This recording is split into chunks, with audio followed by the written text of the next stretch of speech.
And there you are.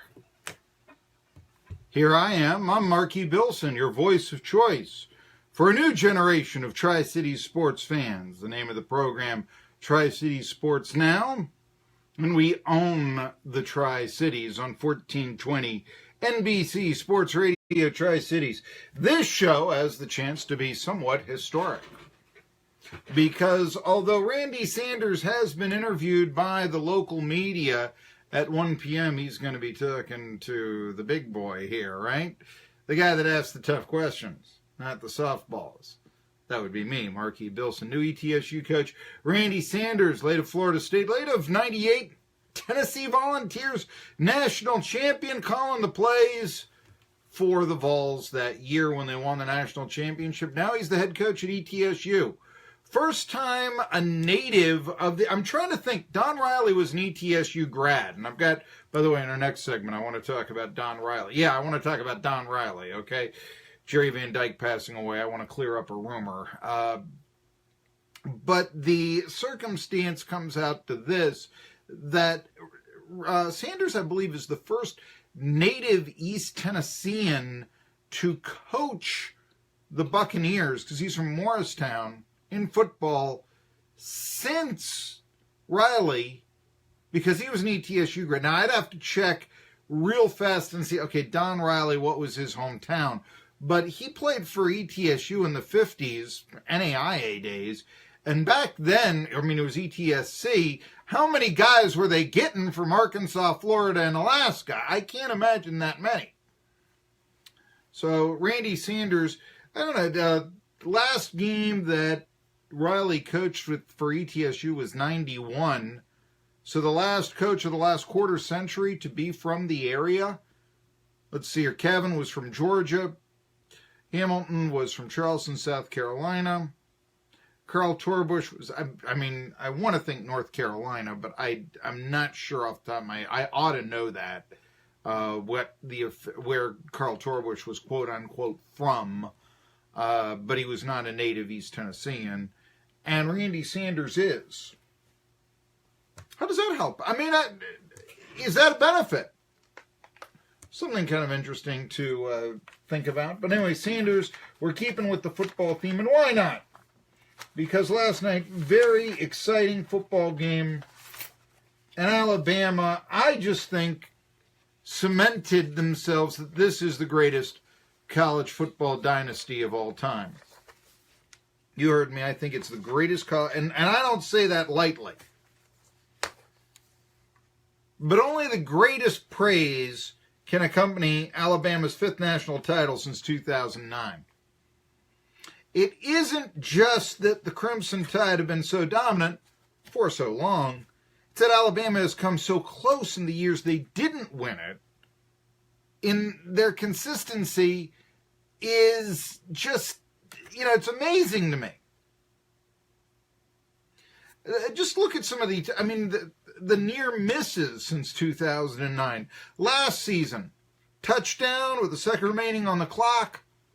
That prevents the Tide from winning the national championship. Chris Davis returning the field goal in the Iron Bowl. It's now 5 years ago. It's hard to believe. But anyway, doing that, 109 yards. Who saw that coming? That was the Tide's first loss that year. That was their, oh, geez, they don't play for the national title now. Auburn takes their place. Even when Ohio State won the national title in 2014, they had to get past Alabama, and they did it by 7 points. That's a close game. Now, when I say, though, that the greatest dynasty of all time, there's something about saying this is the greatest of all time that I actually think equates historical teams with contemporary ones, and I'm not sure that that's good. Theoretically, one could argue that the national champion, or let us say the Super Bowl champion, whoever wins the Super Bowl this year is the greatest team of all time. There's an argument that could be made for that because athletes are always getting bigger and stronger and faster. And the game is evolving in certain ways. It is difficult, however, to say, oh, I don't know, let's just go with this, say the Falcons, because I think the Falcons, I'm beginning to really like their chances against the Eagles. Let's say they repeat as the NFC champions. Could happen. Sake of argument. This is the 6th seed in the NFC, and then let's just say they avenged their Super Bowl loss. Everyone was saying we were a B-plus team. This proves we're an A-plus team. Nobody said we get all right, all that standard stuff. Do you really think you'd call the Atlanta Falcons the greatest team of all time? So I understand that aspect to it, but to me, saying greatest of all time, there's a natural equation equaling the athletes of the past, the athletes that you read about instead of watched play, that you equate those athletes with the ones of today, or those teams. And let me just give you an example. Look, let's just say I want to compare this dynasty, Alabama Crimson Tide, to Minnesota in the mid-30s. Yeah, Minnesota in the mid-30s, okay? Minnesota in the mid-30s won 3 straight national championships. Now, only one was chosen by the AP poll, by the way, but they won 3 straight national championships. They're the last team in major college football to win 3 straight national titles. Minnesota in 34 to 36. What do you think about that, right? All right.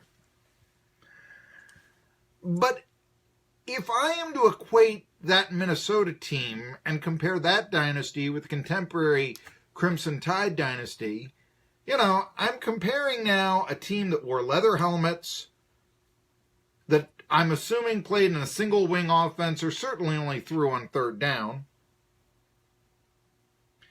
I am trying to say that, 200-pound linemen, that's what linemen weighed in those days, would somehow be able to compete with 300-pound linemen of today if we could somehow, go into a time machine or all this. The ball, the actual football was rounder. I mean, drop kicks were still, being considered as a viable point. The punt was often used as an offensive weapon in those days. Field position game. Integrated teams were very rare. I will tell you that UCLA in the late 30s, they had Jackie Robinson play for them, so it wasn't unheard of. But even that, you weren't going to be having a team that's equally integrated, that's fully integrated, I should say. And so how do you compare that era with today? That's the question. Now, I guess the flip side would be that if, modern athlete has to use the training methods of back then, and old-time athlete has the benefit of the training methods of today, maybe it's all equated in that fashion. Okay, fine, because it's fun to talk about history versus contemporary in the future and all this. And for that matter, I can make certain arguments for yesterday, okay? Alabama, Georgia, whoever, they didn't have to defend against the flying wedge, which was a play that killed people. But what would somehow, if we're going to be doing this, how do I make an argument where if you look at the history of national champions in college football for, let's say, and yeah, I'm going to go way, way back, 19th century champions when the Ivy League was dominating. I said yesterday there was a guy who was trying to come out and say that Tennessee has a better history than Georgia, so Tennessee should win more than Georgia. First of all, the difference in history between Tennessee and Georgia is minuscule. In fact, I looked it up since its all-time series is divided by 1. I think since 45, Georgia's lost 4 more games than Tennessee. That's, it's nothing right there. That's very comparable. It might be actually Georgia could next year, and I would bet that they would, even out the all-time series record. And for that matter, then, you're talking about 4 games. Yeah, they could move ahead. Fewer losses since, 1945 or something, if you really wanted to make that argument. But anyway, just to point that out, if we're going to make that argument, so Tennessee should win in the future because of what they did in 1939 or something, which I don't quite understand, then why don't we say that Yale should be winning more? And Princeton. because their history is due to their dominance during an era when there wasn't leather helmets, there were no helmets. And the game was only played in the Northeast, and with rugby-style rules and no forward passes. Well, why don't we just talk about that? Well, obviously, that's, you're going to say, well, greatest of all time. How do you compare those teams with this, Alabama? You can't. You can't. Of course, the one argument I could make back in those days is that players actually died. Yeah, Teddy Roosevelt, that's a famous thing. Teddy Roosevelt saved football, that old story. That actually is an argument maybe for the athlete of yesterday. However, it's also an indication of how the game has evolved. Now, the eye test tells me that players of, let's say, more recent generations, certainly, guys like Bo Jackson, Peyton Manning, yeah, I do think they could play today, and I bet you do too. If somehow time travel was possible and you could, take 1982 Bo Jackson or 1995 Peyton Manning, yeah, I think they'd do all right, But the things that made those two players so special is they began starting as freshmen. Yesterday, all the quarterbacks in the game were freshmen. Players are prepared by the IMG academies of the world more than they were in past years. I mean, there wasn't an IMG academy in past years. These players come in and they can play right away. Fromm's, the Herds, the guy from St. Louis High, whose name you know what he did. He threw the miracle 41-yard touchdown pass. You cannot pronounce his name. Now, it was unheard of when Tony Dorsett, and it was called Tony Dorsett right there, back in the 70s, he played as a freshman. His first year, he took a 1-10 team to a national ranking. He was great. 4 years later, his team wins a national title. That was unheard of. That was the freshman influence. But now you see freshmen come in and they don't just achieve national rankings. No. Nowadays, freshmen come in and they win Heisman trophies like Johnny Manziel. Now freshmen come in and they win national titles like the quarterbacks in last night's game. And that's another argument for Alabama, greatest dynasty ever. Now, I was trying to look through history, and historically, I think most college football experts kind of rate the late 40s Notre Dame teams as the greatest dynasty of all time. Frank Leahy's the coach. You look at their performances, and some people think the 46 scoreless tie against Army is the greatest game of all time. Doc Blanchard and those guys. But consider this. Army of that era, right after World War II and during World War II, it was the service academies and, for that matter, Air Force bases which played, or Army bases which played college football. They had all the athletes. They had guys who were coming from the pros to play college football. I mean, it was, and so these were the best athletes were on those Army teams, or Navy of that era, the service academies, the military teams of that era. And Notre Dame goes out and they conquer them. In 47, Notre Dame Fighting Irish, 41 players who played pro football. And remember, in 1947, there were only 18 pro football teams. And by the time we got to the 50s, that would dissolve down to 12. There's a player, this is what the Notre Dame fans all like to say, Art Statuto, okay? He was a member of Notre Dame in that era, 1947 Notre Dame. He didn't earn a letter. It's called a monogram in those days. The next year, he was the starting center for the Buffalo Bills. In 1950, he was the starting center of the Los Angeles Rams. The Rams of 50 were the highest scoring team of all time. I think the 51 Rams still are. And they were playing for the NFL title. That was a guy who could not make a letter at Notre Dame, and he was starting on such a team. So think about that for a second. Now, by 1950, the Irish were 500, though. So that team that didn't lose a game for 4 years, that for 2 years never even trailed in a game, they didn't have the longevity that this Alabama team had. I mean, we're literally talking about probably 2 plays away from being not just 5 national titles since 2009, in 9 years, but 7. And they were in the running in 8 of those years, legitimate national title contenders. Meanwhile, Notre Dame by 1950, they were a 500 team. Now, they rebounded and all that. I mean, we get that. In 53, the Irish were undefeated. But Maryland won the national championship that year. You got to go to 1966 to see a national championship for Notre Dame. For concentrated success, perhaps the Irish were the best ever. For longevity, however, you got to go with Alabama. And I mean, I grew up with the great Miami Dynasty, the great quarterbacks, that team had charisma, far more charisma than this Alabama team. But they only won 4 national titles in 9 years. And while they did, you could say that they were contending for it some years. I mean, they played for a national title in 86 and lost the game, much like,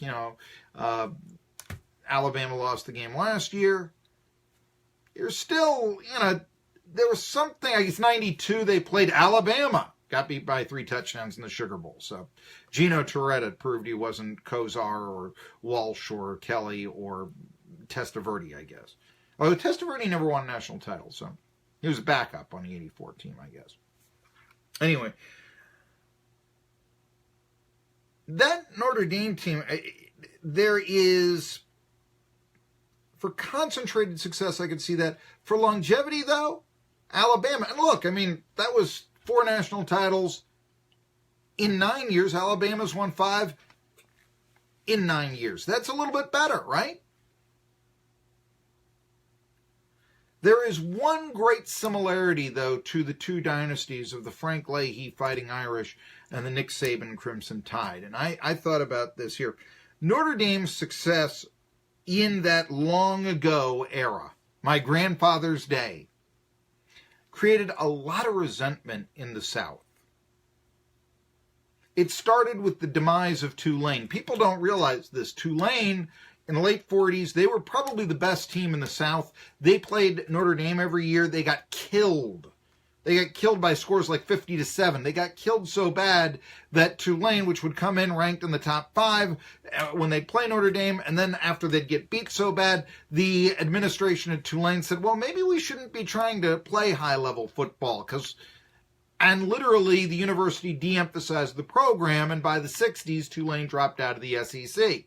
I mean, that was the dominance of Notre Dame, of taking this team, these service academies, and playing with them. That's the argument for them being greater than this Alabama dynasty. But as I said, it's concentrated.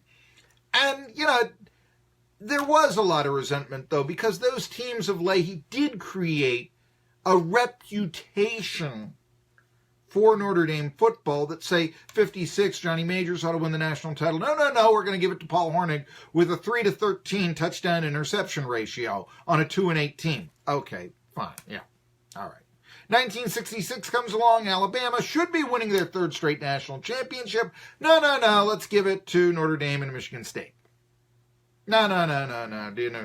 And there are all kinds of, frankly, the pollsters back then were holding it against Alabama that they weren't integrated.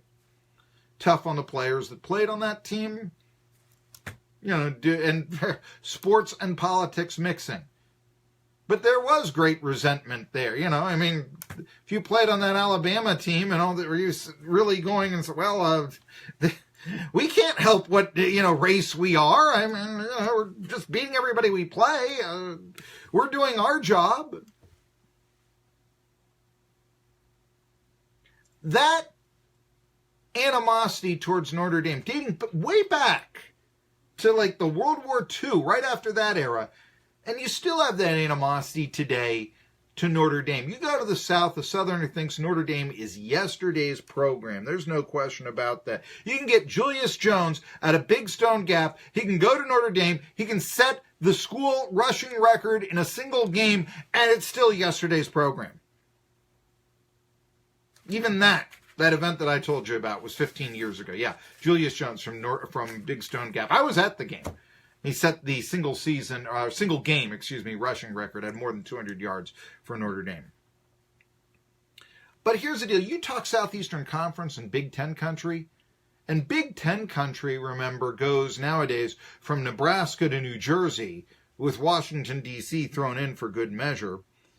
And you know what they say? Overrated conference. Now, I don't quite get how they come up with this, but they're going to say, hey, Big Ten had the best record head-to-head against Big Five conferences this year, and we're 7-1 in bowl games. But that is hardly a definitive argument when the SEC produces the two teams that play for a national title, and especially when the SEC, they're the only team that beats the Big Ten in a bowl game this year, and their representative, South Carolina, beat the conference's most prestigious program in doing so. Do you realize that South Carolina, you want to talk history, South Carolina, I know Michigan's won more games than any other program in the country. South Carolina's 3-1 all time against Michigan. I mean, South Carolina. Think about that. Jadeveon Clowney, George Rogers, Jake Bentley's comeback last New Year's Day. That's modern day college football. That's South Carolina saying, you know what, we may have a better program than the mighty Michigan Wolverines. It's Appalachian State coming up, and yes, in a down year against Michigan, going up to Ann Arbor and beating them. That's what the Southerner thinks of the Big Ten. That's what he thinks of Michigan.